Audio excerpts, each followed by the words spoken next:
అన్న నమస్తే అన్న. నమస్తే అన్న. రేవంత్ రెడ్డి పరిపాలన ఇప్పుడు సంవత్సరం నుంచి చూస్తున్నారు తెలంగాణ ప్రజలు. ఎలా అనిపిస్తుంది అన్న? చాలా చెత్తగా ఉందన్న. చాలా చెత్తగా ఉందా? ఏం నచ్చట్లేదు అన్న అసలుకి. ఏం చేస్తారన్న, ఉన్నాయన్నీ తీసేసి కొత్తగా ఏం చేసేది ఏం లేదు. ఉన్నాయి కరగేస్తున్నారు. తెలంగాణ తల్లి మారుస్తున్నారు. తెలంగాణ టీజీ చేశారు. అనవసరం ఖర్చులు. ఇంతవరకు 6 నెలలు గ్యారంటీ అని చెప్పారు. ఒక కరెంటు బిల్లు, బస్సు తప్ప ఇంకేం వచ్చాయన్న? అన్నీ వృధా తప్ప చేసేది ఏం లేదు. ప్రజలంతా అనవసరం చేసి నేర్చుకుని అనుకున్నారు. సో ఫీల్ అవుతున్నాం అన్న. ఓకే, మరి చాలా పథకాలు పెట్టాడు, ఉచిత మహిళలు బస్సు ఇచ్చాడు మహిళలకి. అసలు వాటి మీద నీ అభిప్రాయం లేదు? ఇచ్చారు, మహిళ చేశారు, కానీ వాళ్ళతో సాటిస్ఫై లేరు. ఎందుకంటే బస్సులో ప్లేసులు లేక చాలా ఇబ్బంది పడుతున్నారు. ఓకే, ఇప్పుడు ఆటో వాళ్ళకి కూడా కొత్త రూల్స్ తీసుకొచ్చాడు. డీజిల్ ఆటోలు తిరగనియము, డిస్టిక్ ఆటోలు తిరగనియము అంటున్నాడు కదా, దాని మీద నీ అభిప్రాయం? నడుపుకొని ఎక్కడి చేస్తాను ఊళ్ళకి వెళ్ళి నడుపుకొని వచ్చిన వాళ్ళు అలా చేస్తే తప్పన్న.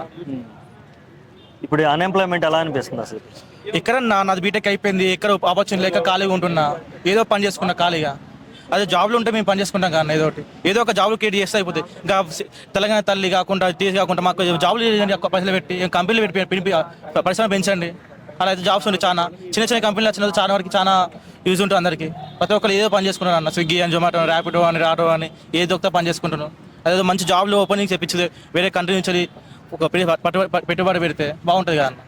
ఏం చేస్తారు? 4 సంవత్సరం అయిపోయింది, ఇంతవరకు ఏం చేయలేదు. ఇంకా 4 సంవత్సరాలు ఇలాంటి తెలంగాణకి వెనకబడ్డట అన్న.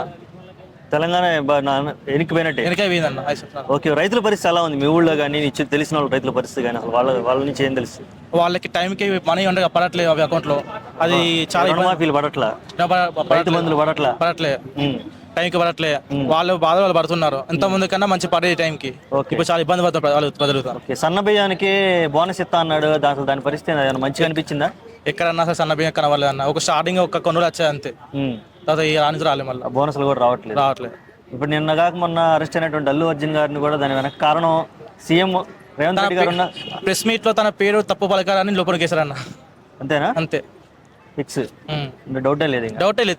పేరు మర్చిపోతా, నన్ను మర్చిపోతావు అని ఇట్లా లోపల పంపేసిండు. అది ఫ్రైడే సాటర్డే సండే బంద్ ఉంటుంది, బెయిల్ రావద్దు అని చెప్పి. కానీ అల్లు అర్జున్ బెయిల్ వచ్చింది. అంటే వాంటెడ్ గా ప్రీ ప్లాన్ చేసి ఇంతమంది కేటీఆర్ కూతురు యువత సేమ్ ఫ్రైడే పంపారు. సాటర్డే సండే కావాలని హాల్ వేస్తే వాళ్ళకి కోటాలు దొరకదని అక్కడ ఉంచాలి. 2 days 3 days వాళ్ళు తెలవాలి నా గురించి అనే డప్పు కొడుకుంటాను అంతే రేవంత్ రెడ్డి. ఓకే, ఇంకా 4 ఏళ్ళ పరిపాలన ఉంది కాబట్టి ఏం ఎక్స్పెక్ట్ చేస్తున్నావు రేవంత్ రెడ్డి పరిపాలనలో? ఉన్నాయి ఉంచి కొత్త అయితే సరిపోతాను. ఉన్నాయని కర చేసి మళ్ళీ పెంటేషన్ కన్నా. ఓకే, ఉన్నదన్న ఇలా ఉంచితే చాలు చాలు. ఉన్నది ఉంచి ఏదో అభివృద్ధి అయిపోతే కంపెనీలు వచ్చిన ఉన్న ఖరాబ్ చేసి ఏది చేసినా మళ్ళీ ఎందుకన్నది మళ్ళీ కేసీఆర్ మళ్ళీ నెక్స్ట్ కేసీఆర్ వచ్చి అనుకో మళ్ళీ మారుతారు. దీనికి ఎత్తాయి అభివృద్ధికి ఎత్తాను అభివృద్ధి. ఓకే, ఉద్యోగుల కోసం ఏం చెప్పాలంటే కంపెనీ రావాలి. ప్రైవేట్ కంపెనీ చెప్పలేదు, గవర్నమెంట్ జాబ్ చెప్పలేదు. ఏ జాబ్ చేయడానికి అందరూ అడిగి ఉన్నారు. చాలా మంది చదువుకొని ఖాళీగా ఉంటున్నారు. ఇంకా అందుకన్నా బీటెక్ స్కాలర్షిప్ బాగాలే అన్న. మాకు ఇంకా స్కాలర్షిప్లు మావి. ఓకే, స్కాలర్షిప్లు పడట్లేదు వాళ్ళకి టైంకి. చాలా ఇబ్బంది పడుతున్నారు. స్కాలర్షిప్ పడితే ఏమైందని. ఓకే అండి, థ్యాంక్ యూ సో మచ్.